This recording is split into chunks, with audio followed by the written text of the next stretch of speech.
ঘটনাটোত মানুহজন চিনাক্ত হৈছে গতিকে ডাম্পাৰ আৰু এই স্কুটিৰ মাজত মুখামুখি সংঘৰ্ষ হৈছে লগতে মানুহজন ডাম্পাৰৰ চকাত পৰি যায় গতিকে মানুহজন স্পট ডেথ হৈছে গতিকে মানুহজন চিনাক্ত কৰা হৈছে আৰু পাছৰ মানুহজনৰ গোলক বসুমতাৰী বুলি মানুহবোৰ ঘৰৰ মানুহ আহিছে আৰু চিনাক্ত কৰা হৈছে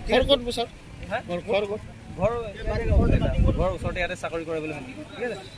ইয়াত মানে দুৰ্ঘটনা হৈ গ'ল আমাৰ তামোলপুৰৰে স্থানীয় ব্যক্তি গোলক বসুমতাৰী ডাঙৰীয়া তেখেত মানে এগ্ৰিকালচাৰ অফিচত কাম কৰে বুলি আমি গম পাওঁ তেখেতৰ ডাম্পাৰৰ চকাৰ তলত পৰি মৃত্যু ঘটিল তো আমি ৰাস্তাটোৰ কিছু কাৰিকৰী অসুবিধাৰ বাবে বা ৰাস্তাটো বেয়া হোৱাৰ বাবে এই দুৰ্ঘটনাটো সংঘটিত হোৱা বুলি